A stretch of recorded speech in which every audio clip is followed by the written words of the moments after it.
Welcome back to the Astrocast. I'm your host, Drew.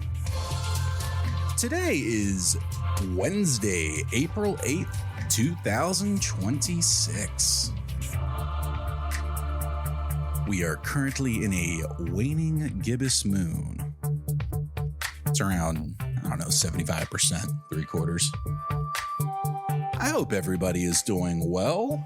I surely missed you last week, but I can promise you it is not because I wasn't working. We've been working overtime preparing for NEAF, as you might imagine. So before we get started with today's show, a couple of quick announcements and housekeeping notes. First of all, as I said, NEAF is coming this weekend, and I am very, very much looking forward to it. I've had a few people reach out and just send me a quick message on Facebook or what have you, saying that they will be there at NEAF this weekend and just wanted to say hi. And I'm going to encourage everyone to do that. Please come up and say hello if you see me. It would mean so much to me to be able to meet a few of you guys up there. I'm not expecting to meet hundreds of people, but it'd be awesome to meet a few people. So I also will have a little bit of a giveaway, nothing too big, but a little trinket for you for coming up and saying hi. So definitely stop by if you see me. Myself and my wife will be walking around all the various tables and, hopefully interviewing lots of people. That's what my goal is. So also, Dark Dragons Astronomy is going to be up there, Rick and Jeff from Dark Dragons. So if you would like to go and say hello to them, please make sure you stop by their table. They'll have an actual vendor table set up, and that's probably where we will take a break every now and then, because they have graciously invited us to have a seat at their table if we need to. I know that Nathan and Mike from Astropeak are also going to be at NEAF this week. So if you want to talk to them and see what's up with Astropeak and see about perhaps getting your own pier at Astropeak, please make sure to stop by and say hello to them as well. Nathan actually sent me a photo of the pier that has my name on it just a few days ago, and that was really cool to see. It just makes it so much more real when you see that type of progress taking place. So yeah, we're very much looking forward to NEAF. I will be there Saturday and Sunday. Unfortunately, I could not make the imaging conference. Believe me, I would love to go, but it just didn't work out with my schedule. I'm honestly quite happy that I'm able to go at all, because I kind of scheduled it last minute, as far as trips all the way up the East Coast go. It was pretty late entry. So definitely come say hello. I'd love to meet you, shake your hand, and tell me what you're into. If you're a member of the Discord, make sure you mention that, because obviously I'm always talking to folks in our Discord, and I would love to meet a few people. I know a few of our members, like Kelly, are going to be up there, and I'll definitely be looking forward to saying hi to her and her husband. I would presume he'll be there as well. So another thing that I wanted to mention to you guys, my wife had said to me, you got to order us another Astrocast shirt, because she doesn't want to wear the same one for 2 days in a row while we're at NEAF. And I'm like, yeah, that makes sense. So I went to go order a secondary one for us. And I was like, it's been a minute since we've come out with a new piece of merch. So I actually reached out to my supplier after designing a new shirt. And I just got the samples in this week, and I am pretty darn happy with them. So if you would like to check that shirt out, you can go to qcru.com or theastrocast.com. The Astrocast just sends you to QCRU, but you can go to theastrocast.com and just click on shop there, and you'll see the Astrocast Astro Terminology tee. It's a really cool shirt. Like I say, I designed it myself. There's no AI or anything like that. I mean, you can take one look at it and know that there's no AI. But basically, I won't spoil it for you. Go check out the shirt. It's really freaking cool. I think you guys will love it. And I had a really fun time making it. I will tell you, this one also comes in 10 different colors. So our first shirt kind of just came in black. I'll also say I got mine in black and it really pops on the black. So the black looks really, really good. My wife got the I believe it's sunset color. It's like a almost coral type orange, but really pretty colors. Great shirt, very soft, fits well. So definitely check that out as well if you're interested in getting a new piece of merch. All right. Now, before we get to today's episode, I just want to say I might have to look for some new interview software because this is the second time now I've had an issue with a recording. And this was a really special one to me because I was able to sit down with Astrobloke. That is Glenn from the YouTube channel Astrobloke. I'm a very, very big fan of his, have been for a long time. And if you heard me tell the story on the show a few weeks ago, I was basically just watching one of his new videos about the SAL 33 that Mean made.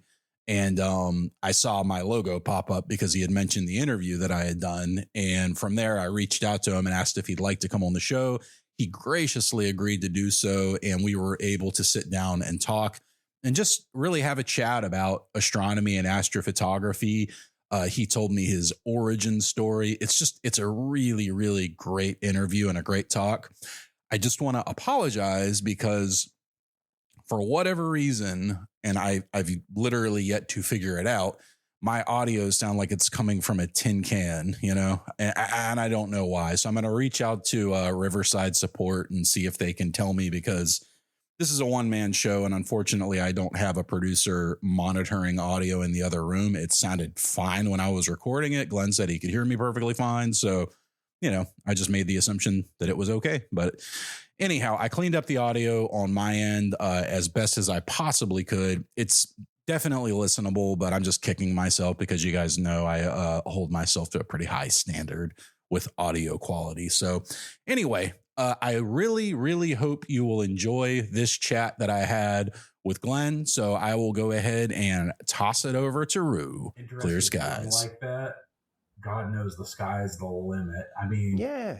Could you imagine if like our generation would have had access to stuff like this when we were? Yeah, I mean, the technology has really opened it up, hasn't it? The digital cameras and everything. I think that's what's accelerated it a massive amount. I can't imagine doing it with an old camera with film. Have you ever talked to people who have done that? I have, yeah, I have, yeah. I love hearing so we got some of the old timers at our club here in Charlotte, North Carolina. And man, when they talk about like manually tracking on a guide star, it blows my mind. And they would just sit there for 5 minutes with the slow movement, right, ascension and declination, and there's just so many things. I mean, it's a bit like with this project that I've been doing recently, the Messier catalogue. Yes. I know lots of other people have done it, but for me, it's like I'm thinking, what he would have had, and 20 years of plotting the night sky to make, and I'm like, it is amazing when you want to dig into it. It can be quite rewarding. It's you can say that again, and I'm enjoying doing that actually. And I know what I'm going to do once I finish Messier. I'm going to get onto the Sharpless catalogue. Oh, Sharpless! I'll be all much to do there. I've done quite a lot of them anyway, but there's 300 odd, I think. 300. There's quite a few, yeah. I mean, because I'm often shooting in the 200s with Sharpless, so yeah, I would say about 300 or more. Yep. There's a lot in there. There's a lot there. So it's I think it was good because I do find it strange when some people say, "Oh, I don't know what to do," or they lose their mojo, if you like. Yeah. I've never had that, and I've never had the feeling of the burnout. I just don't. Yeah, I don't know. I totally agree with you because especially like when you start looking at like Sharpless and like dark nebulae, like that when I imaged the Dark Shark Nebula for the first time. I love that one. It just blew my mind. And I'm like, then I start looking around at all the dark nebulae that are out there. And then I started following a few people like on Instagram that specifically. You can ask me about my first experience with the Dark Sharks. I tried to shoot it in Bortle 7 and I couldn't get anything. Oh, are you in Bortle 7 at home? No, not now. No, it's about where I live now. It's about 3 to 4. Oh, that's nice. So very, very lucky. Nice. I used to live in a 6 to 7. Washed out. Yeah, completely. Yeah, I don't even try for dark nebula. I'm in a 7. Honestly, I wouldn't be shocked if it was an 8 by now. It's so I mean, filters are so much better now. They are. But it's tough. It definitely is. And there's no substitute for dark skies. And I find like once you get to that Bortle 4 and lower, and you can like see the Milky Way with your eyes on a good clear night, there's just something special about skies like that, isn't there? Yeah, I think a lot of people never get to see it. And it surprises me when I have conversations with people that they don't actually ever look up.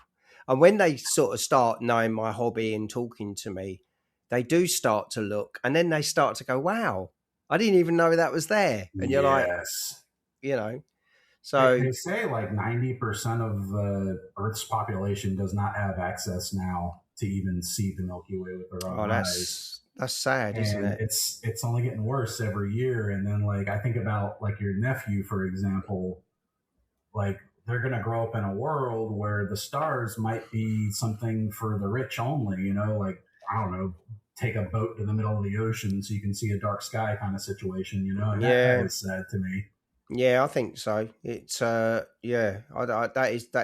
is a shame, and I wish that there was a way. I mean, you'd think with the way the world progresses that they would find a way to be able to give people the light they want, but do it in a way that doesn't, because it affects nature massively. Yeah, hugely. I live rural and they talk about it all the time. And so a lot of the villages around me, because I live in a very small village, we haven't got street lights.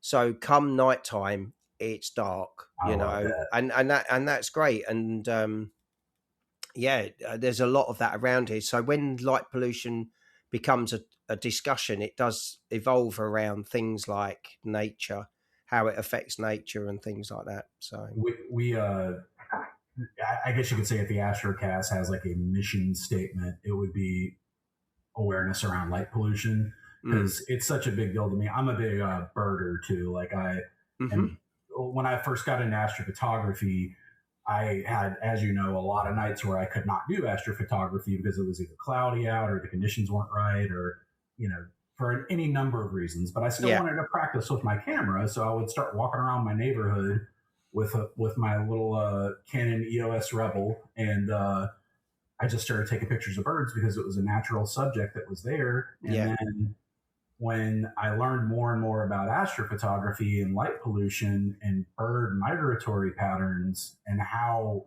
deeply they are impacted by light pollution, it just broke my heart. And then I found out about like how they will get stuck flying in circles around cities because the lights are so bright, and they will use the starlight or even the band of the Milky Way. Like, do you know the dung beetle uses the band of the Milky Way to navigate? Like, that's crazy. And it's such a delicate thing. There was an interesting thing. We've got an owl sanctuary not far from us, and they have a lot of owls there that have been injured, but they've been struck by vehicles and things. Because what's happened is where in the towns they've got the light pollution, it attracts the bugs and everything, and then that attracts the things that eat the bugs, and then that attracts the owls to eat those, and then they get hit by traffic. So it's disrupting their natural habitat, which is definitely is. It is, and I think that I hope that humanity will eventually come to a point where we can look at light pollution. And not to say that we're doing a great job with regular pollution in this world, because we're not. But, I would like to believe that one day we'll be able to properly do something about it. But then again, maybe one day we'll be able to settle disputes without blowing each other up. That would be wonderful too, wouldn't it? You never know. You never know. Unlikely, as because there's so Yeah. much money to be made out of it all. I doubt they'll ever change it. So We could probably talk about that all night. Well, Glenn, thank you so much for coming on the show. I'm a longtime fan of yours. When I first got into astrophotography, you were one of the first channels that I actually stumbled across and watched wow. on a regular basis. So a few weeks ago, I was sitting on the couch watching YouTube like I do all the time, and my wife's sitting beside me reading the book. And I saw you had a video about the ML Astro's new mount, the SAL 33. And I'm like, oh, wow, cool. I was like, Glenn's got a video. Let me check this out. So I'm watching it and I'm watching it. And we get towards the end of the video, and I'll be darned if I don't see my logo pop up on your video. I think I bruised my wife because I turned and started smacking her so hard. I was like, look.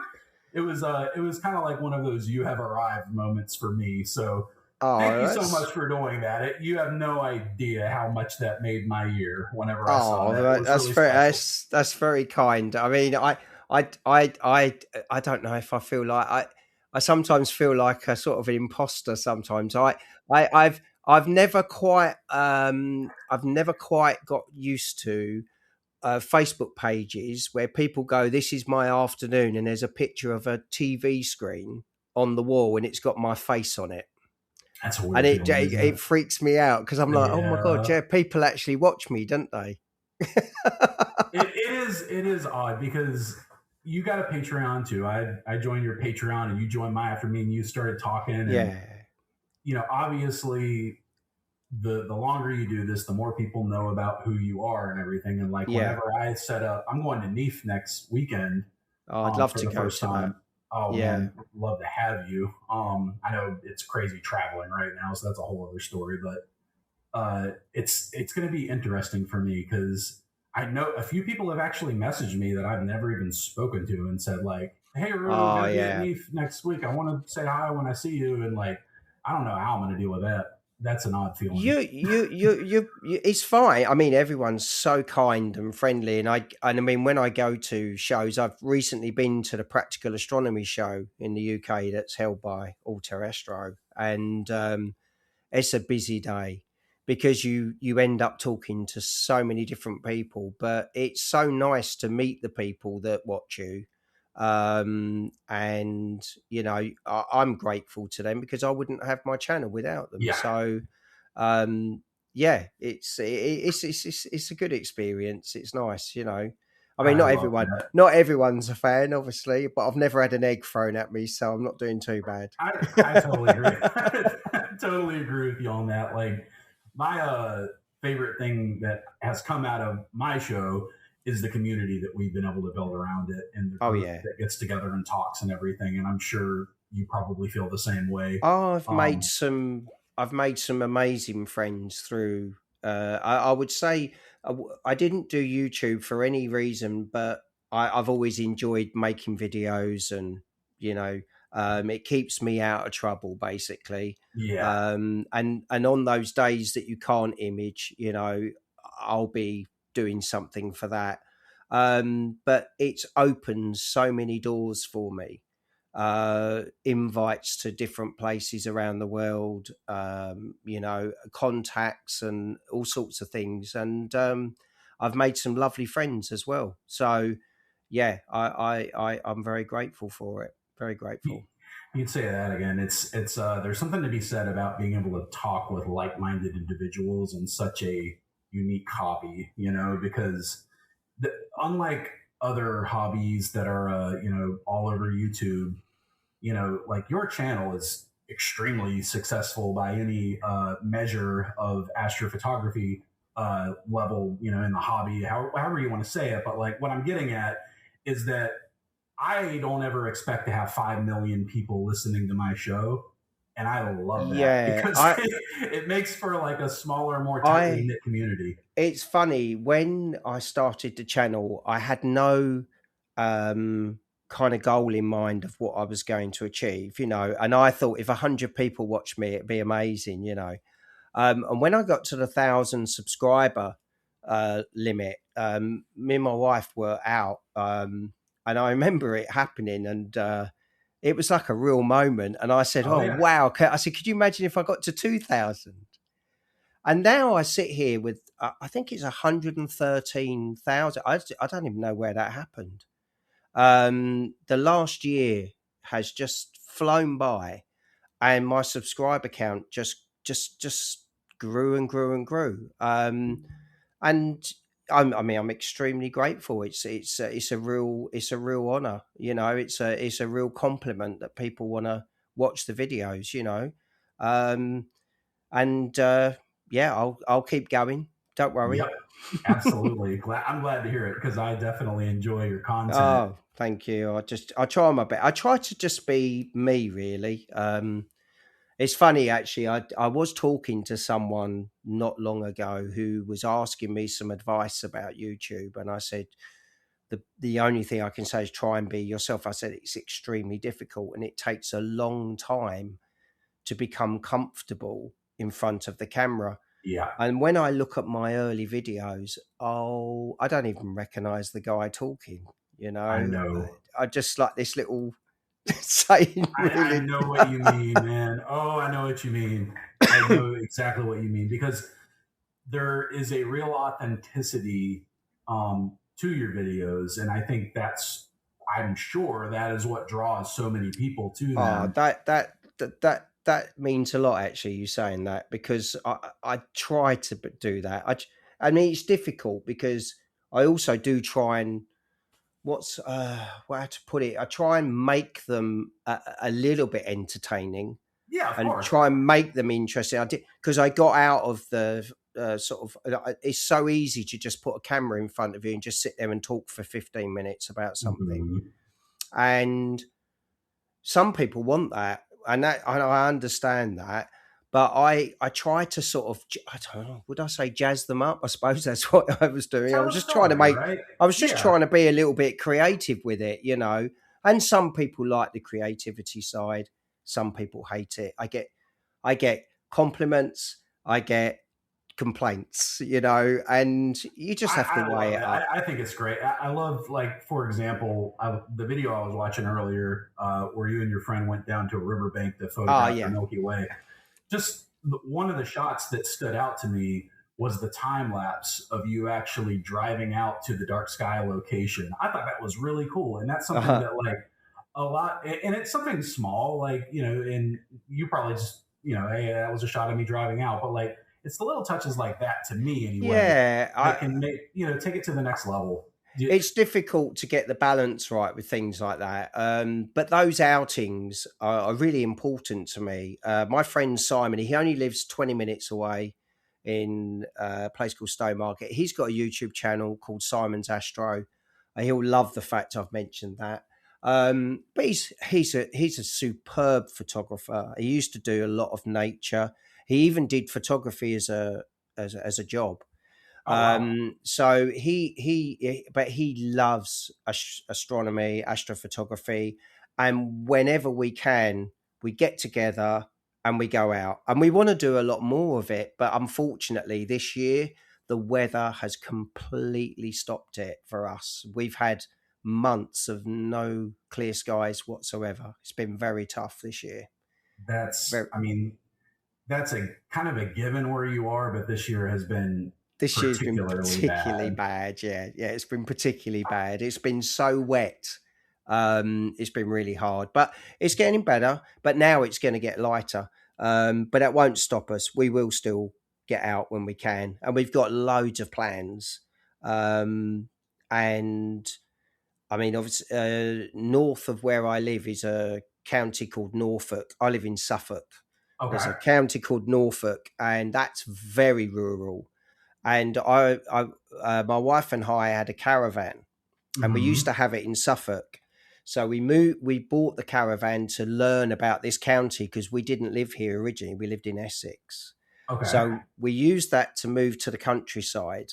And then we said, right, there's no point us having it here anymore because we live here. So we Yeah. moved it up to Norfolk. And Norfolk's a great place because there's some really dark skies up there. and it's got a whole north and east coast, and there's literally nothing. So if you look out towards the sea, it's proper Bortle 3. If not, I love that. If not, you could get down to Bortle 2-ish, looking across the water. So the plan is Simon and I are going to go up to my caravan and kick my wife out and take it over for astrophotography. That's beautiful. Have you done any trips like that in a caravan before for astro? Not really. We have used it, but we are going to be going up there and using it for the Norfolk coast because there's some fantastic scenery up there. I was just looking at it on Google Maps, and that looks like a really great place to go to. Yeah. Some great beaches too. It looks like if you go to the right areas. Yeah. There's some really good beaches up there, and it's not very populated. So there's a lot of nice dark skies up there. Yeah, it's funny. I actually have a place. It's about 6 hours drive from where I live, and it's on the coast of North Carolina. And it's very similar in that if you are looking, you can go to a particular island on the coast, and you basically have a completely unobstructed, because you're looking out into the Atlantic Ocean, view of the south and southeastern skies. And if you go down there in the summertime, which we do, around like June is when we usually go, you can just get the most incredible views of the Milky Way. Yeah. And that's actually the first place I ever saw the Milky Way with my own eyes back in 2020. It's lovely. Yeah. I mean, mine was, when was that? 2019 was 2019. I was in Arbelayos in Spain. Wow. My in-laws lived there, and I had always mucked about with astronomy, pictures of the moon, star trails, time lapses, etc. And then we were just chatting, and I said, "Oh, look, you can see the Milky Way quite well, you know." And they said, "Oh, if you go up the mountain, it's only about a half-hour drive. It's pitch black." So I said, "Come on, let's go." So we got the hire car, off we went. And we got to the top of the mountain, and it was stunning. It was absolutely stunning. And all I had was a Canon M3, the little mirrorless one. Yep, that was their first mirrorless line, wasn't it? Yeah. M3? And I had literally just like a desktop tripod. That's all I had. So I set it up on the ground. I was taking some pictures, and the pictures on the back of the screen were just blowing me away. You know, I knew that if I took a long exposure, I'd get a lot of detail. So I was like, wow, this is amazing. And then I set it up for a time lapse, and I think it's about 34, 35 shots. And everyone else went, right, we want to go. And of course they weren't as excited as I was. And so we left, and I tried to put a time lapse together, and of course it was like 1 second long. You know, there wasn't anything there. And I thought, oh, that's a shame. What a missed opportunity. And we went home the next day, which was the end of our holiday. And when I got home, I thought, oh, what am I going to do with these? And then I think I went online, and I thought how to edit Milky Way pictures. And I sort of put that in as a search. And then I found out about stacking. I hadn't heard of Deep Sky Stacker or anything like that. And I was like, oh, wow.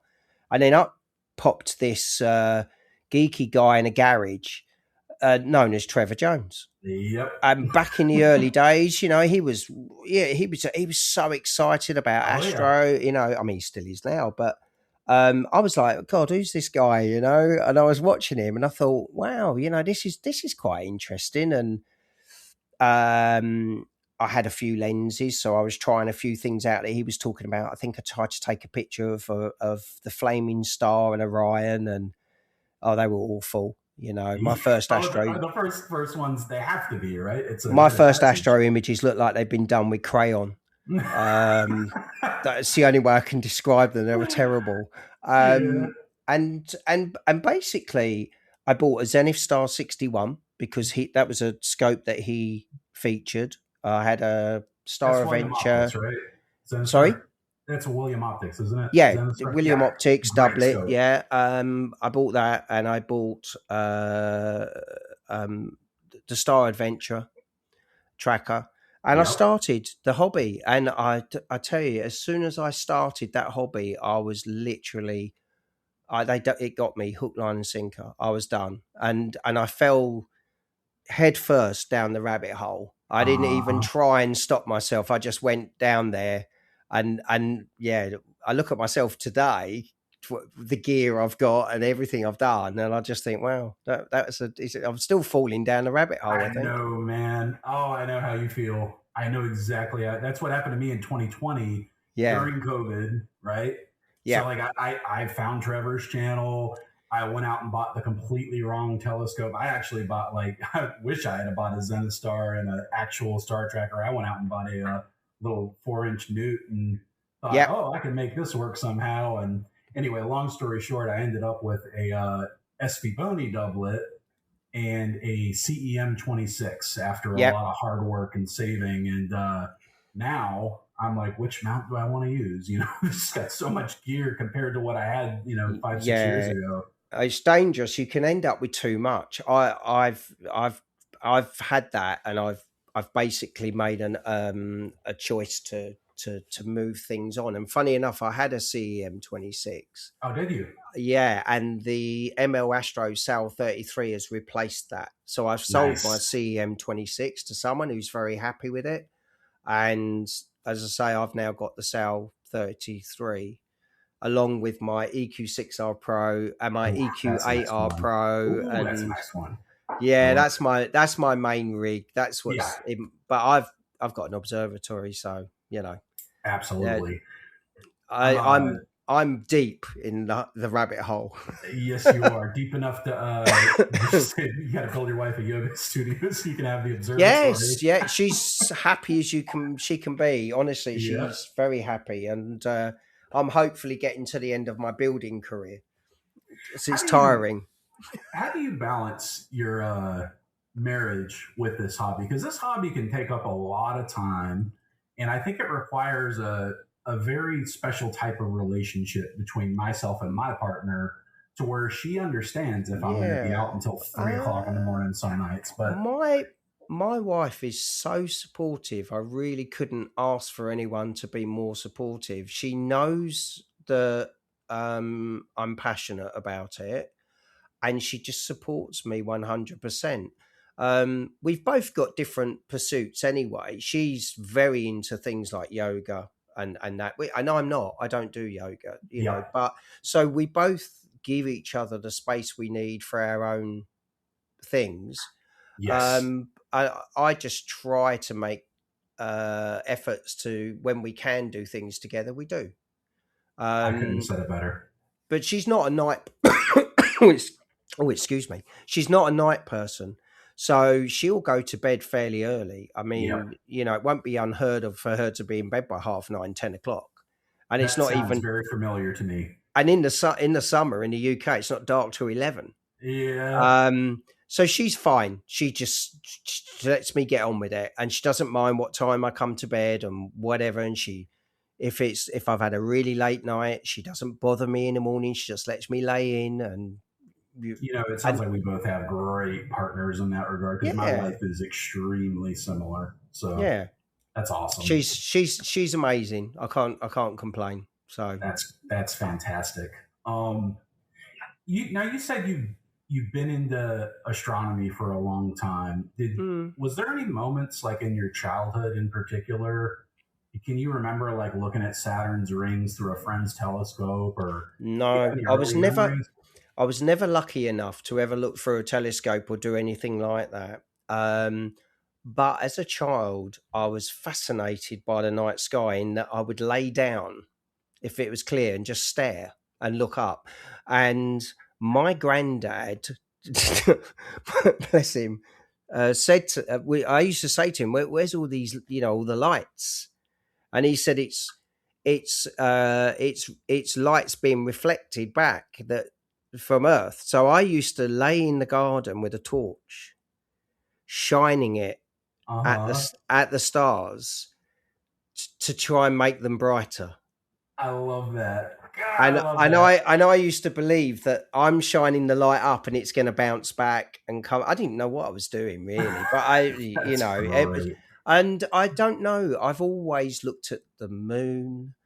I didn't know much about the constellations. I knew about the plough, and I always knew about Orion and a few other things, but my knowledge was very very limited in it. I wasn't trying to learn about it. I just knew I liked it.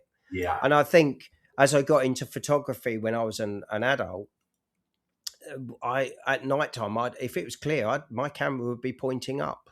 Yeah. And I'd be doing star trails or time Yes. lapses and lunar pictures. Mm-hmm. And I always thought it was beautiful. I really did, but I had no idea what you could do because nobody had shown me. And I owe Trevor Jones a massive thank you because he showed me what I could do from my back garden, backyard that he calls it. And yeah, once I started, I was hooked. End of. I love it. It's such a good origin story, and man, I think it's amazing to me like how similar me and you are in that regard as far as our origin story, because I think Trevor was probably the first person I watched too, just because it was so early, and then we had this like huge boom during COVID for astrophotography because so many people wanted something to do where they could be alone and be interested. And like you say, it never occurred to me that you could photograph a nebula from your backyard or your back garden. Like and it still frankly blows my mind that I can sit here in these light polluted skies and take a photo of the Heart Nebula. It's just it's incredible.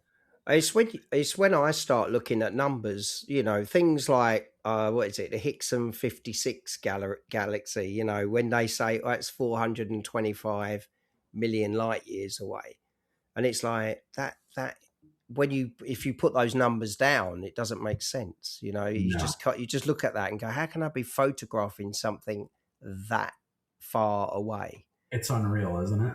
Unbelievable. It's mind blowing, really, but I love it. I'm always searching for something new, new targets. It's great. When I discover a new target, I love it.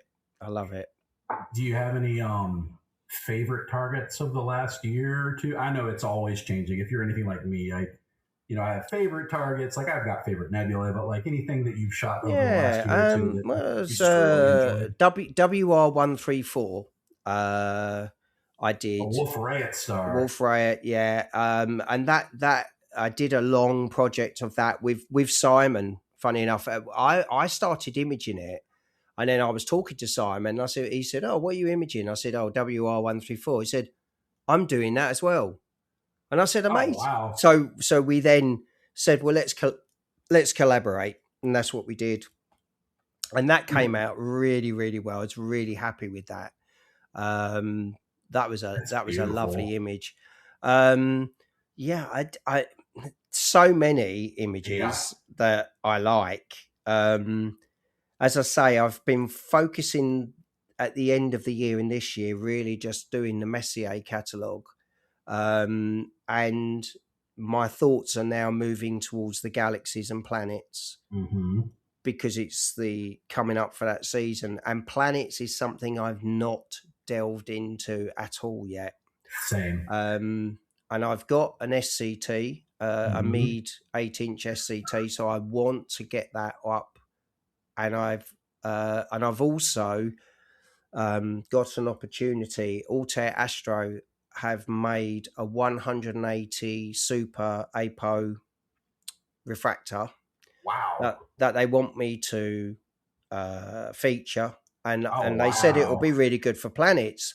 The only problem is the thing is like I don't know, 30 something kilos and 7 foot long. I was going to say a 180. Yeah, that's a big. It's telescope. A big scope. But hopefully I'll get a chance to try that. I'm just so novice with the planets. I very much. I can never get them in the field of view. That's my problem. So I need to put a finder scope on, and I think I need to just do a few things to help me. Do them a little bit differently. I think we. If you're like me anyway, I'm trying to apply deep sky techniques to planetary. And I think that's where I've gone wrong in the past. So I've got a plan. I'm going to get my mead sorted out, and I'm going to use Sharp Cap for my capturing. And yeah, I'm looking forward to doing it because it's going to be a new thing for me. Mm-hmm. So I've tried, and I have taken images of the planets, but never one that I'd share. Yeah, I know what you mean. I know exactly what you mean. I'm back to the crayon. Yeah. The first time I used Sharp Cap, I used it with actually my Canon R7. I've got the the 800 millimeter f11 lens that they sell. Wow. Yeah. It's this huge I've not seen it. Beast of a lens, but it actually works phenomenally well for lunar photography. And if you switch over to video with one of those cameras, you can choose the resolution you want. So you can really dial it in to be the right size for lunar. And that's what I practice Sharp Cap with. Yeah. And stacking, lunar images would, I would imagine, be fairly similar to planetary. Yeah. But maybe not. The live stack on Sharp Cap is fantastic, and I'm looking forward to having a play with that. I really am. So hopefully I'll get everything set up how I'm meant to.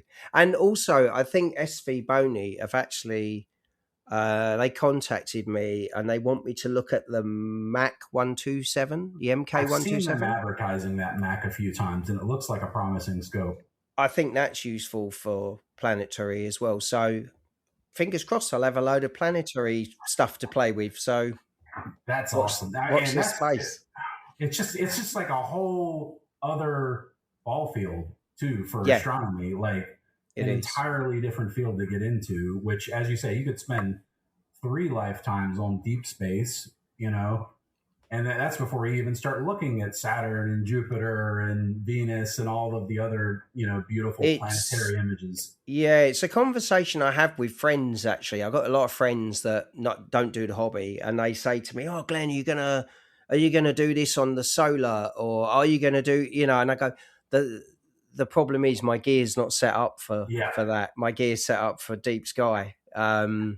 That's my, that's where all my gear is really aimed at. But and of course it's you can do solar, but you can also spend a few thousand £1,000 on solar without even thinking about it. So when I started looking at heliographs, I had no idea how crazy expensive that portion of the and the quarks, and then you start on the filters and ERFs, and before you know it, and that's the thing I've always had with solar. I think again, Min with that SHG 700, it was a spectra heliograph. Yes, very cool. The images I've seen online have really tempted me, but for me, I'm finding it difficult to justify the financial commitment for one object. It's one object. That. I know it changes, but I just think not sure. I totally agree with you because it's something that I struggle with for planetary, and there are multiple objects, obviously, with planetary that you can photograph. In different ways, you can take advantage of like a really long SCT, focal length scope. But to spend thousands of dollars just to shoot the sun, I almost feel like you would have to have some type of financial backing to be able to make that make sense. You know what I mean? I'm wondering whether the smart telescopes are going to be the way that people can enter that more, because you can do solar with a smart telescope. Yes, you can. But is there going to be one that's going to suddenly take that next step and actually let you do proper solar, getting the prominences and things like that? I don't know whether they can build that in but the way the software and the hardware is growing in this hobby, it wouldn't surprise me. if they start bringing out something that can do that as well.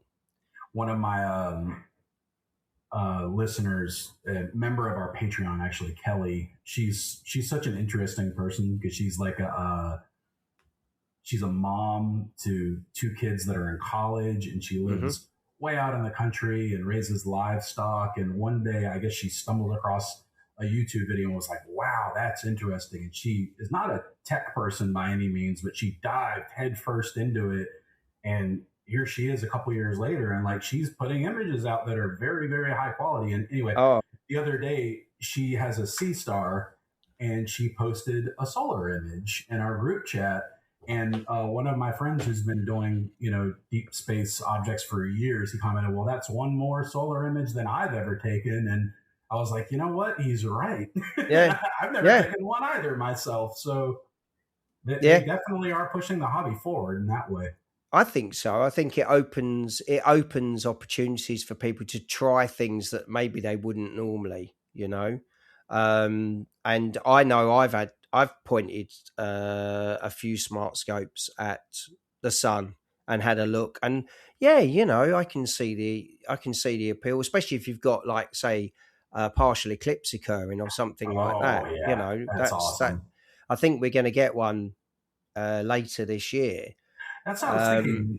It's actually crossing over the UK, isn't it? No, if you want to see the actual eclipse, the full eclipse, you've got to travel to northern Spain or Iceland. Gotcha. So I wanted to do it, but the logistics and cost were kind of getting in the way. And this is where I have to bow down to my dear wife. We've got birthdays and a wedding anniversary around that time. That gets priority. It's difficult with solar eclipses, I find, in particular, because have you ever seen one before? First of all, have you seen a full total solar eclipse?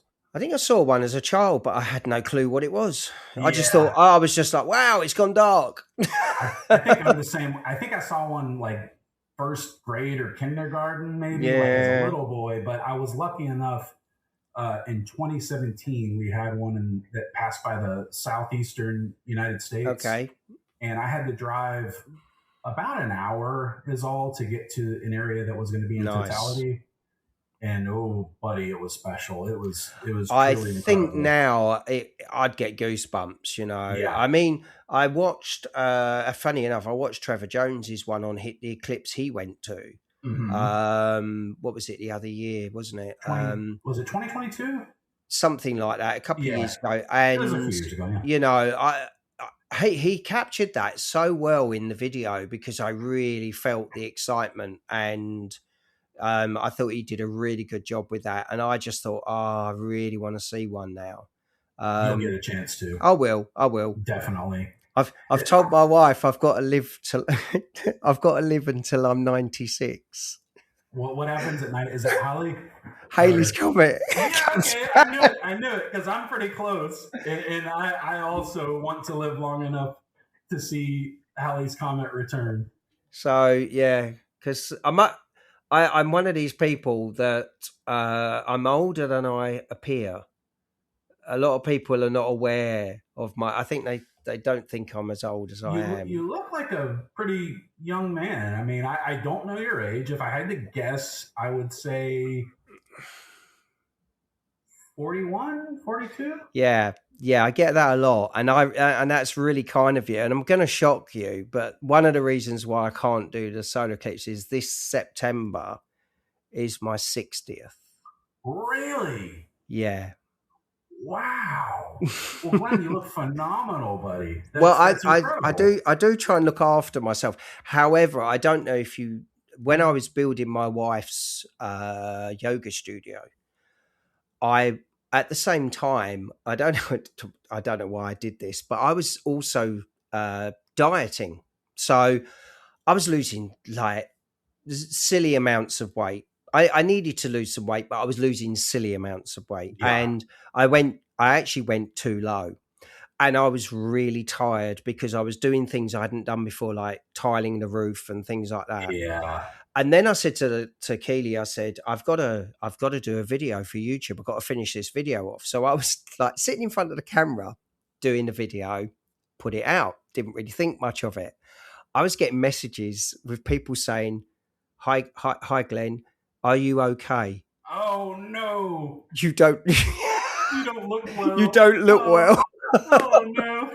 And I think people had actually said, oh, and I actually then looked back at the videos and I thought, oh my God. Yeah. I look really unwell. I was tired. I'd bags under my eyes. But I'd lost way too much weight. I'd gone down to, I'd literally gone nearly a stone under what I should have been, really. And it wasn't that I was doing anything crazy. I was just working so hard. I was burning the calories. Yeah, absolutely. But, you know, because the building I've done for her is bigger than this. You know, this was a 6-month build, my warm room and observatory. She's got this thing. How big is it? Man. How big is it? Oh, crikey. It's got to be about, it's about 26 foot by 13 foot. Oh, wow. That's sizable then for a yoga. That's a proper yoga studio. Yeah, she does aerial yoga. So it's really high as well. And she's got a silk that hangs from the ceiling. Like Cirque du Soleil style. Kind of, but it's not acrobatic. It supports you in certain positions for types of yoga and things like that. So that was an added complication for that job because I had to. You had to work in extra joist, or I'm not a builder by trade. I'm quite handy, but I had to go to the builders merchants and they said, you know, I said, I need trusses for the roof. What sort of roof are you having? Tiled. Okay, blah, blah, blah. And I need it to also support a 10 stone woman on a on a swing. They thought you guys were into some very interesting stuff. There was some interesting conversations, Matt, and yeah, it was fun. Anyway, but it's all worked out really well, and she's happy as anything. So, and I'm really pleased that I was able to give her a space. I mean, I've got what I'd say to my friends, the ultimate man cave. You know, yes. I can sit in here all night long, warm as I like. The observatory's there. Yeah. And you know, that's been, that was a real labor of love, but worth every minute because now it's fully automated. So I don't have to do anything. It's got a weather station on it. I can just say, image away, and I don't have to worry about it. But I don't leave it because for me, I don't want to have the disconnect. I still want to be in there doing my thing. So I definitely understand. That's something I struggle with a lot because I actually am building a small observatory on the opposite side of where we're talking. I've already got the pier poured, and I'm using that, you know, every clear night that I have. But I want to, you know, build a roll-off roof on top of it and everything. However, I'm in a very light polluted area here, and I got the opportunity recently to partner with a company called Astropeak. They're opening up a remote observatory in Bortle 1 skies in the United States. So I'm actually going on a road trip in June and driving halfway across the country to bring my telescope out there. So I'm looking forward to that. That's fantastic. I mean, there's a couple of people that I'm been talking to that have got remote observatories being done.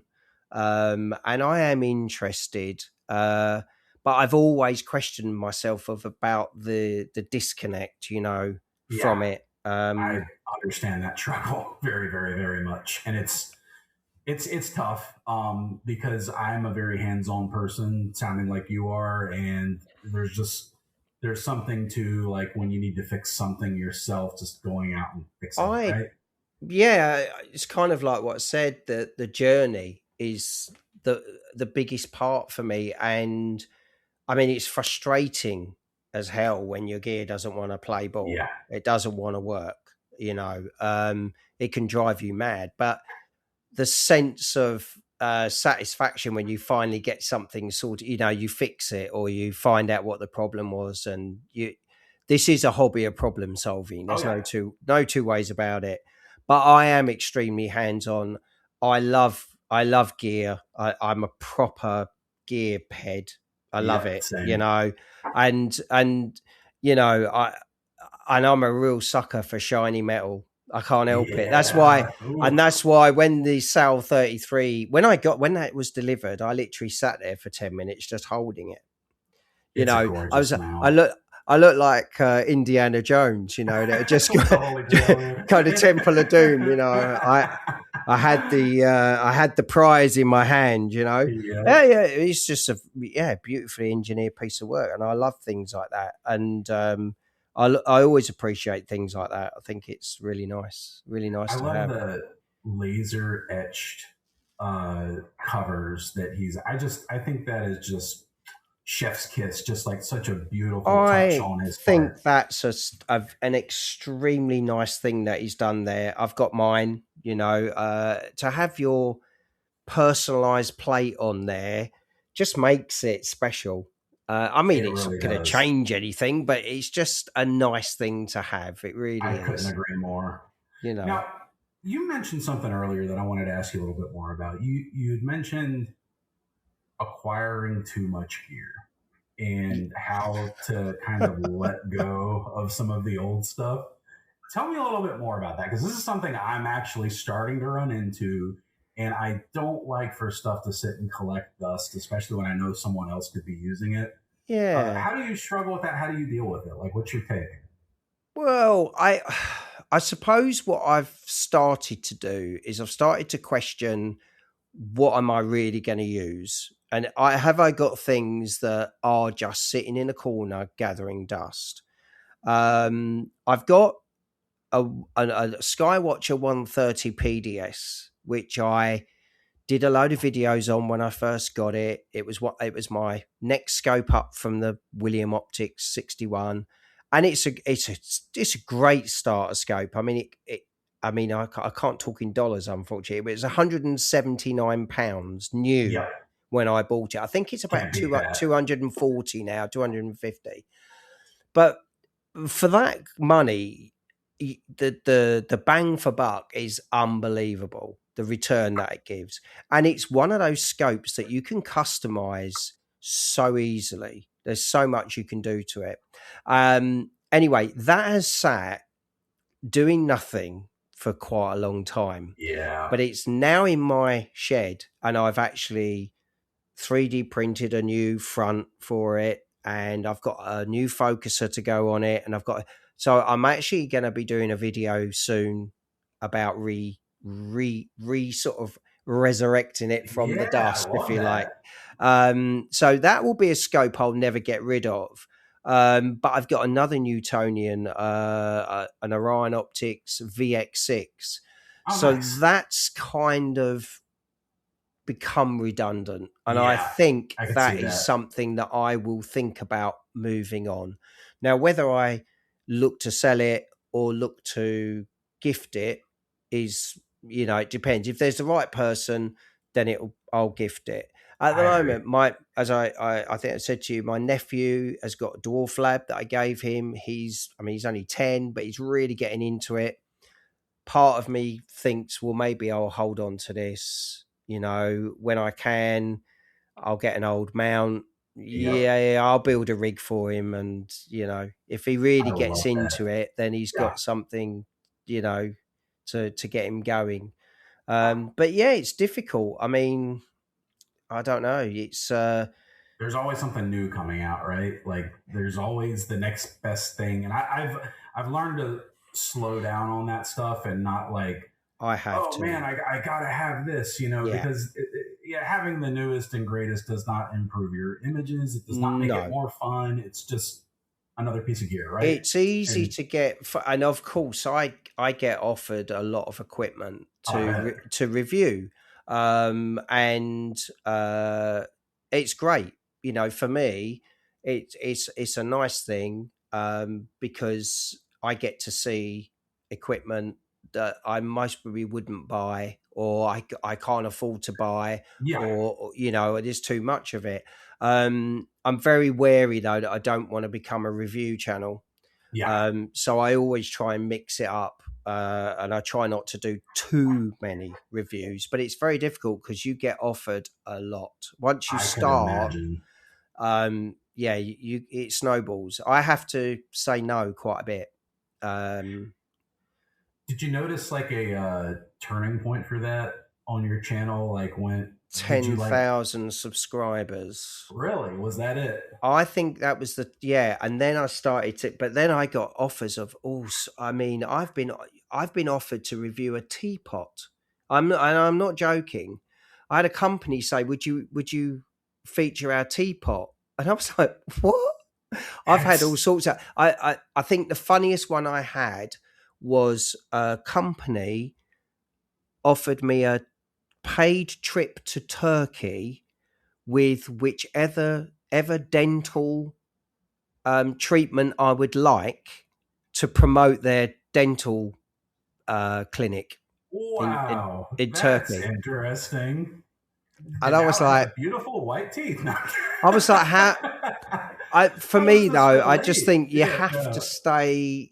Right? Relevant. I've had companies. I've had companies offer photography gear like tripods and things, which I think you can say, that fits because I need a tripod, but if it doesn't fit within the hobby, I'm not gonna bother trying to shoehorn it in there somehow. I can't blame you one bit at and all. I've always been very, very careful about sponsorships. I don't do sponsorships because again, I don't want it to become a job, and I want the freedom to be me. I don't want somebody saying, this is what we want you to say, this is what we want you to do.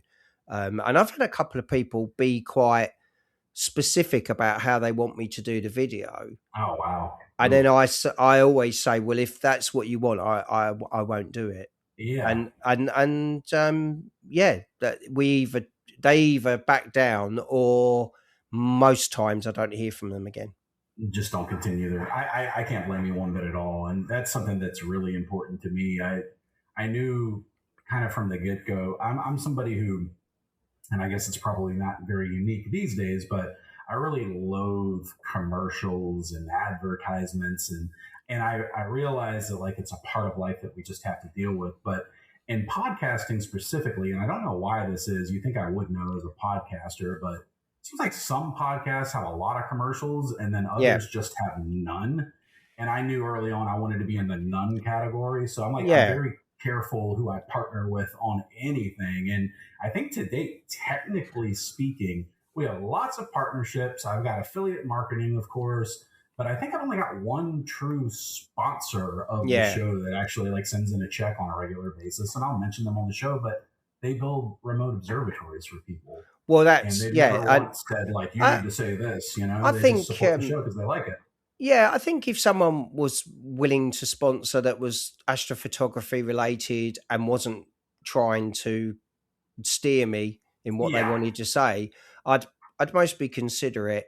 But one of the reasons why, I've had my Patreon page for quite a few years, but I've never really done much with it. Partly because every time I went on it, I couldn't get the thing to do what I wanted. I don't know about you. How you? Tough, man. Oh yeah, no, I definitely understand. Trying to navigate it. It's not as bad as Discord, but anyway, I made a decision a while ago, not that long ago, to start to put my videos on the Patreon early because it gives people an opportunity to watch them ad free. So they're ad free and you get them a bit earlier. Yes, you've got to join the Patreon, but I do it for the cost of a cup of coffee for a month, so it's it supports the channel a little bit further. But what I've started to do with the Patreon is I'm sharing data, and I want to start doing some exclusive videos that something you might have noticed is I don't really do processing videos. I don't really share my processing. And that's not because I'm trying to be secretive or anything. And there's no magic. I do what most people do, but I've never felt comfortable putting those videos out. I don't know why. I can definitely understand where you're coming from on that. But for a smaller audience with my Patreon, I'm going to start doing it for them. So it's something unique that they will get if they want to watch it. And it's that I just feel there's.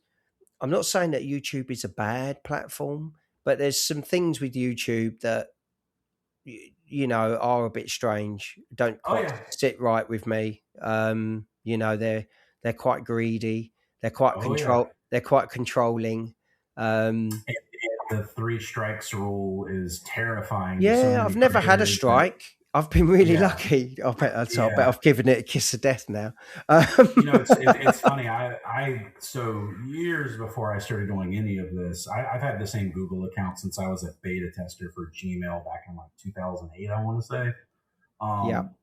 So I was on YouTube very early, and not as like a creator, but like I would upload a silly video, and share it with friends and family, that sort of thing. Yeah. And I got a strike early on for that because I had a Beatles song on a video, and that's why I try to spread out across as many platforms as I can. But like you say, there are a lot of things that I could definitely understand would make you nervous. No, I mean, I don't want to be down on YouTube because at the end of the day, YouTube has given me a massive, massive bonus with this hobby. Opened so many doors and helped me in so many ways and given me a good platform to bore people. I get it. I love YouTube, and honestly, it's my most watched service by far. I pay for YouTube Premium. I'm one of those guys. I didn't even plan to do YouTube. I mean, YouTube was an accident. Really? Yeah. So I had a YouTube channel. So if you don't mind me telling you the story, but basically, please do. When years and years ago, all of my friends, we all had Xboxes and we were all playing online games. And so we all had a handle, and I was Glenn Bloke. So you would be Rue Bloke. We had Lee Bloke, Mark Bloke. Okay. Everyone was their name and Bloke. And basically, I had a YouTube channel called Glenn Bloke, and my son, Charlie, me and him, when he was, between the ages of 5 and 10, we used to make videos, and they were crazy. They were bottle flipping and football skills and just anything daft. We did it. Nerf gun wars, all sorts of things. Anyway, I love that. A friend, somebody early on in the hobby, he was having an issue with something, and I was trying to explain how to fit this filter inside the Zenith Star 61. You can fit a 2-inch filter inside, and he could not get this thing apart. And I said, he says, I'm afraid I'm going to break it and things. So I said, look, I'll video me doing it and I'll send it to you. So I made this video. It was about, 5-6 minutes long, showing everything I did and did it all. And I went to send it to him, and I couldn't send it to him because it was too big. Yeah. So I thought, okay, I'll upload it to the YouTube channel. Didn't think anything of it. I loaded it up, and I said, look, I've loaded it on here, sent him a link. And I said, that should help you. Just ignore the other videos.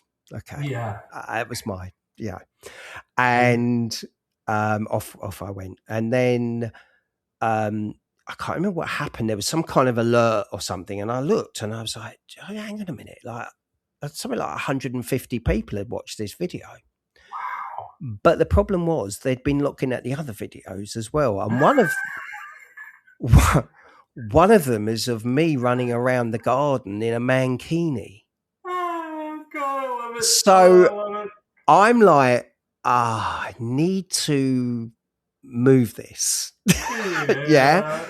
But there was a couple of people that said, oh, could you do something on this? Could you make a video on this? And I thought, well, I could, yeah. And then I thought, right, I need another channel. I need to do a channel for this.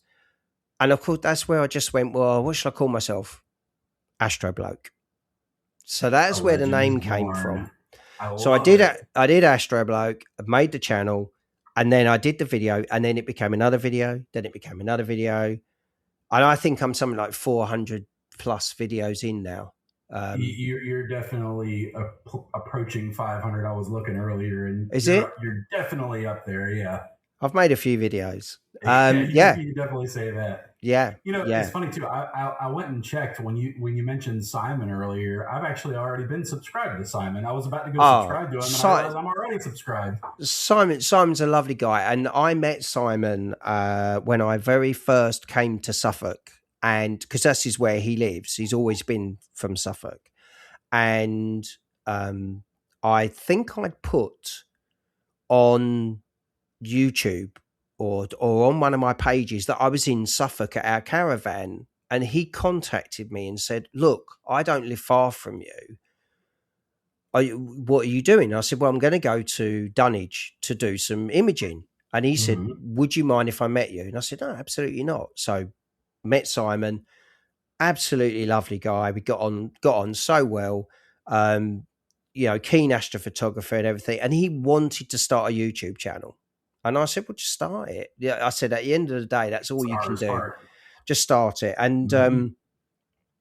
he does it, but he runs his own business. He's very busy, so he unfortunately finds it really hard to get the Yeah, constant content out straight. Yeah, content every week.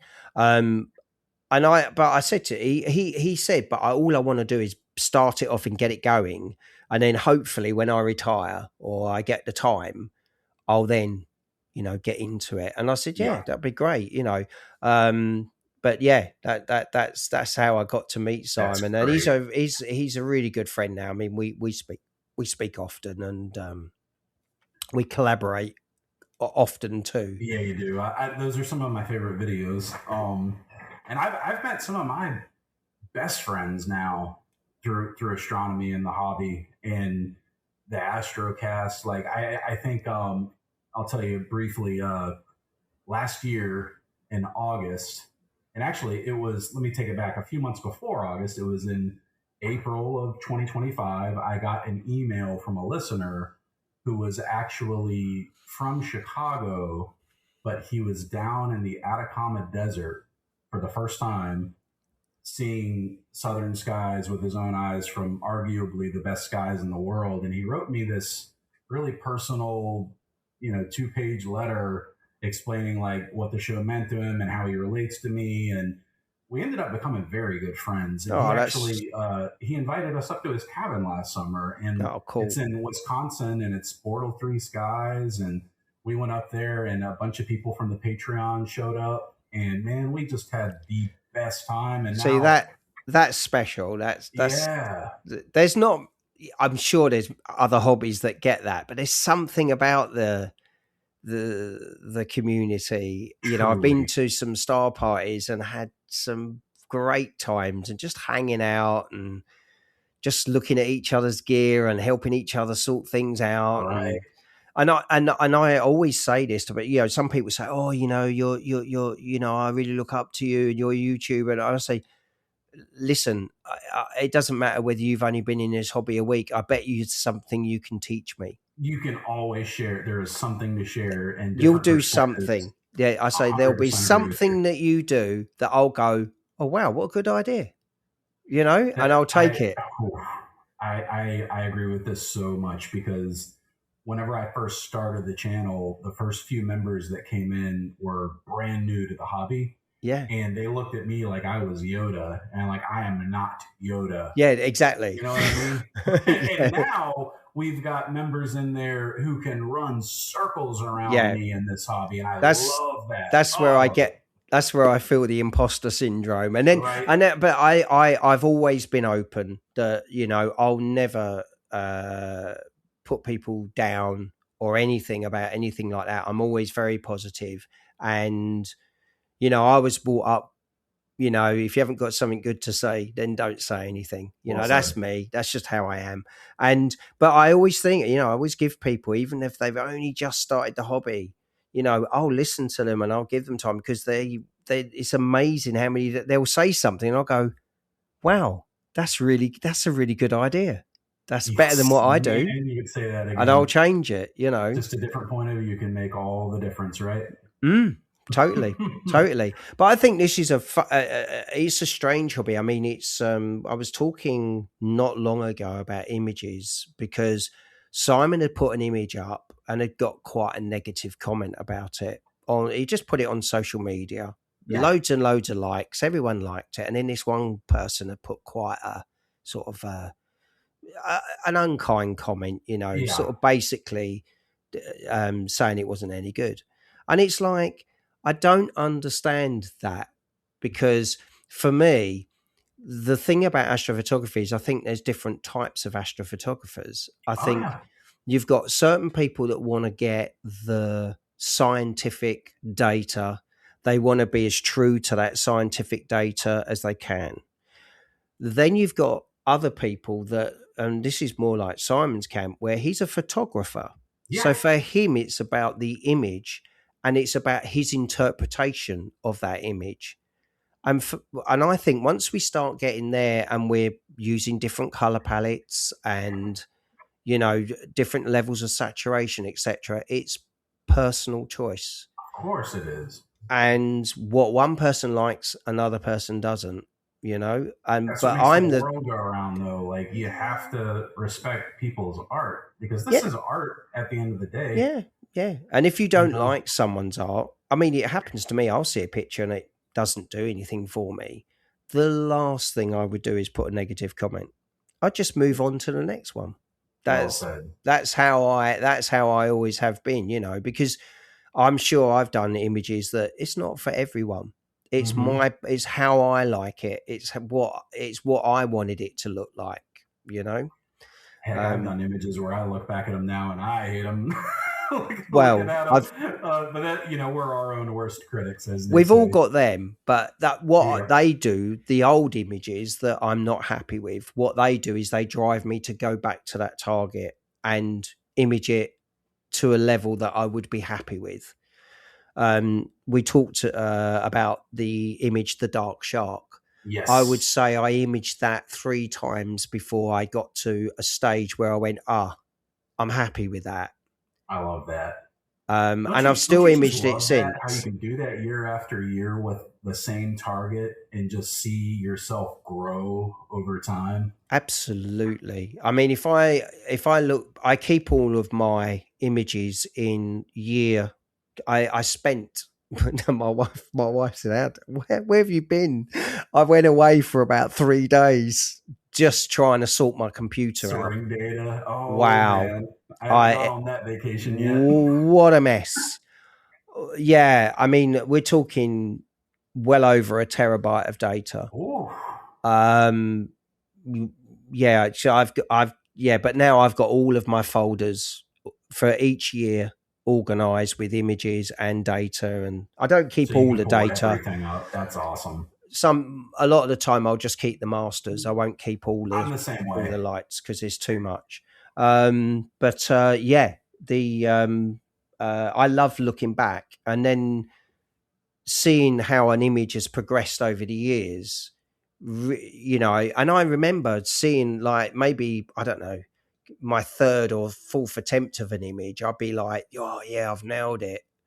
And now I look at what I'm doing and I go, you were nowhere near. Yeah. It's so true. And I wonder how much better it can get. I don't know. I do enjoy it. I do enjoy just really sort of going for it. I'm the same way, and I love challenging myself and learning new techniques. And anytime there's a new tool in PixInsight or a new way to capture, and what do you think the future of the hobby holds for us? I think it's going to be, I mean, if we look at the software side, PixInsight, for instance, when I started PixInsight, it was quite a complicated process. Now it's more like a kind of repository holding tool for a lot of tools that do it for you. Yes. What's the latest tool is that Prism Deep noise, I think there's going to be a lot more things like that going to keep coming up, and I wonder if we're going to get to a point where you get your image and you just push the button and it, and it goes ping and there's your image. I don't know if I want that. I don't as feel like such, I want that. because I do enjoy processing, and I do too. Because I did a thing. I used to collaborate a lot with a guy called Joe Navarra who lived in Colorado. I don't know if my old videos. Familiar. Joe's Astrophoto. He doesn't do. Oh, okay, yeah. I believe. Yeah, okay. I've seen this stuff. He doesn't do it anymore. And if you watch that, there's lots of videos of me and Joe. Me and Joe became very good friends, and we did a thing called the Bubble Challenge. So I think we got something like, I think it was something like 34 hours of data on the Bubble Nebula. And what we did was we shared it, and we invited everybody to edit the data. And then what we did was we did a kind of gallery and a review of all the images that came back. And what really got me was, I can't remember, it was about 24 images came back, and every single image was different. That's so cool. And they all had exactly the same data, but everyone's interpretation of that data. And that's where I think that it's got that kind of like, it's exciting, because what one person can do with that data, another person can do something else. And they were bringing out different detail, different colors, different, looks and styles. And it was really quite interesting to see. I really, really enjoyed that. I love that. That's a cool idea for a challenge. That's great. And I think that really speaks to why it's so important that we don't get to a place where it's just a one-touch process. Yeah, because they're all. I think. Yeah, I think this is the problem with the AI fear with people, is that I think AI is a great, if you use it as an assistant to help you do things quickly or uncomplicate things. Yeah. But if you get AI to do it, everybody's work will look exactly the same. And that's where I think it will all fall down. And I see it a lot on YouTube now. You can spot an AI video a mile off. It's just the way that it reads and looks, and it has a feel to it almost, doesn't it? Where you can just instantly tell. Not a fan. No, I'm not a fan, but I'm old school. I mean, I'm pre-mobile phone, so I definitely get that. So I'm like the God, they have a weird name for us. It's between Gen X and millennials. It's called Zennials. So we kind of we grew up. I'm a Gen X. Yeah, you're Gen Xer for sure. Yeah. I speak to my son. So my son is he's only 20 now. He's obviously grown up with mobile phones and all of the tech and everything. And he can't believe that when I was a child, we had a TV that if you wanted to change the channel, you had to get up, go over to it and push a button on the TV to change it. And we had 3 channels. That was it.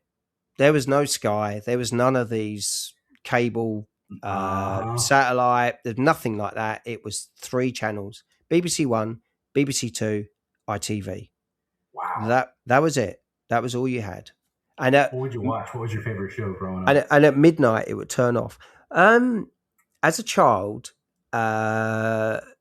it would get home from school, and this is going to blow your mind. We used to watch a program called Grange Hill, which was about a school. It was like a kind of school soap, I suppose. You would see that. And it was cool. It was, at the time, it was cool. I mean, if you was to watch an episode now, it would be hilarious, I suppose. I get it. I've gone back and watched some of my childhood shows, and I look back and I'm like, man. But again, different time, different place. Yeah. We just talk about how things were different then. If you wanted to get hold of someone, you had to be at a place at the time you arranged, and there was none of this mobile phones.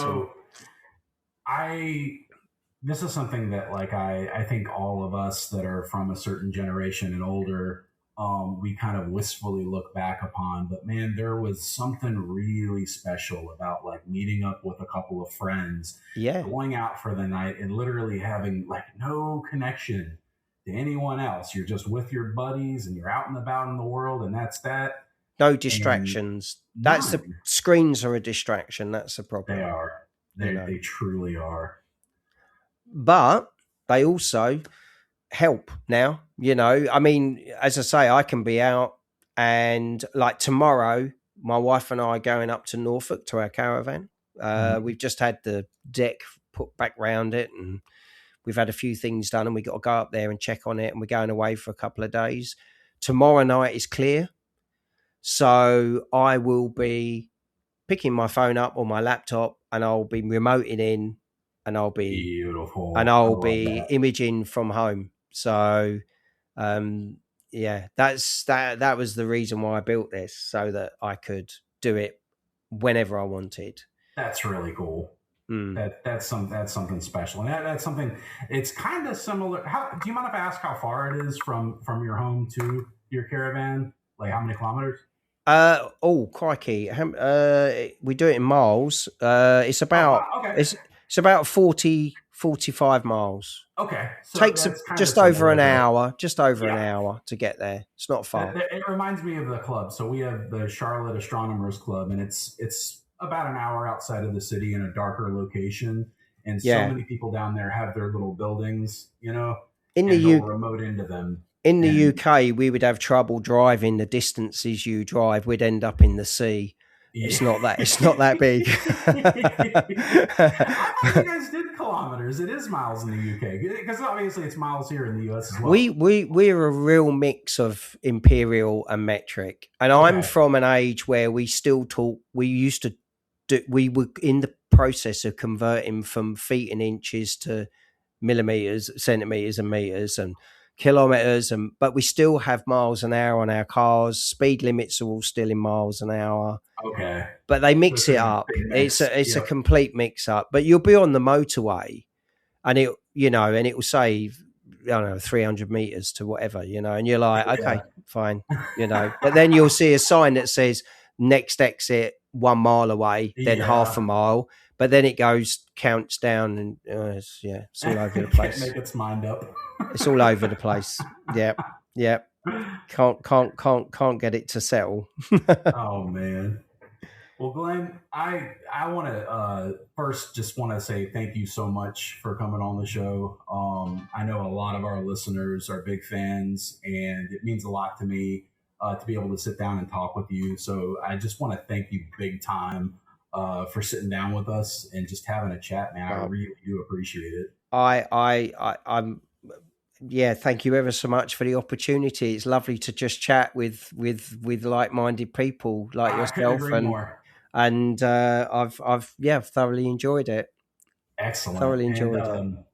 I do want to let everyone know, if you're not a subscriber yet, definitely check out Glenn's YouTube channel. If you go to YouTube and just search for Astrobloke, that's one word, Bloke. You should definitely check it out. He also has a Patreon. If you go to patreon.com/Astrobloke, you can find him there as well. We mentioned Simon's Astro. I'm going to put links for all of this in the show notes. Please check him out. Go by, say hello, and give him a subscribe, man, because I'm telling you, it's some of my favorite astronomy content on the web. So real pleasure sitting down with you today, Glenn. Oh, thank you ever so much, Rue. It's really nice to meet you. Great. Thanks so much for coming on the show. We'll talk soon, buddy. Thank you.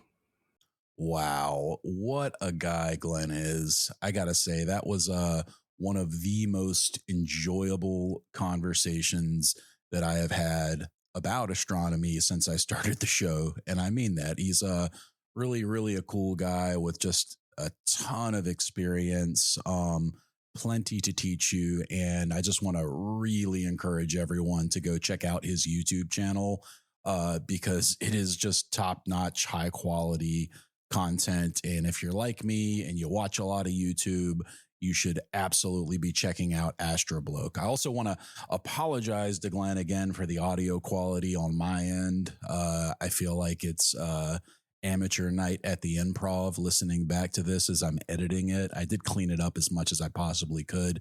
I heard back from Riverside. This was actually an unforced error. While we were setting up the talk, I actually was having some issues with my Canon R5 because I initially wanted to do this as a video chat, just for like additional content that I could put on YouTube. And I was having issues getting the R5 to connect. So I switched over to just a simple Logitech webcam. When I did that, Windows grabbed the webcam mic. So that's what you were hearing was the webcam mic instead of my Shure XLR mic. So again, I apologize for that, but I really hope you guys enjoyed this episode. Just as a final reminder, NEAF is this weekend. I hope to see you there. If you are out and about, please stop by and say hello. We haven't even had a chance to talk about the Artemis mission. I'm definitely planning on catching you up on all of that. I've got a couple more interviews that are going to be coming out over the next couple of weeks, so stay tuned for that. I will tell you, next week's episode is going to be YouTube content, and it will be YouTube content in a way where you won't really get much from listening to the audio only podcast, and that'll make more sense when I release the episode. But if you are somebody who is using Nina or has thought about using Nina in the past, this is definitely something you're going to want to see. So if you haven't yet, go to youtube.com/the Astrocast. I'll link to the channel in the show notes along with Glenn and Simon's YouTube channels, so you can check them both out. Like I say, definitely go by and give both of them a subscribe. They're just awesome guys, and I really, really enjoyed sitting down and talking with Glenn, and hope that I get to do it again in the future, and maybe this time we'll come back with a decent quality audio. So I'm wrapping up this recording. It's Wednesday morning right now, and in 2 days I'm going to hit the road for New York, and I'll be driving 12 hours straight to get to NEAF because it is that important to me. My beautiful wife is coming along, super duper excited to get out on the floor there and meet you guys. I also hope I can find a couple of things that I need for my remote scope. I'm going to be on the lookout for a dual narrowband 2-inch filter. I still need to get one of those because I can't really put my the fast one that I bought for the 135 on that rig because it'll shift the light. I learn a lot about that in an upcoming interview. I'll just go ahead and leave a little teaser out there. I was able to sit down and talk with James from Leviathan Optical. He is a very, very cool dude, and talk about smart. My goodness, I had no idea. So you definitely have that to look forward to in the very near future. It's a great conversation. You'll learn a lot about how light and filters work together, if that's something that you're curious about. So stay tuned for that. And guys, I think that's it. I guess the only other thing I will say before I wrap this up, give me just a moment here.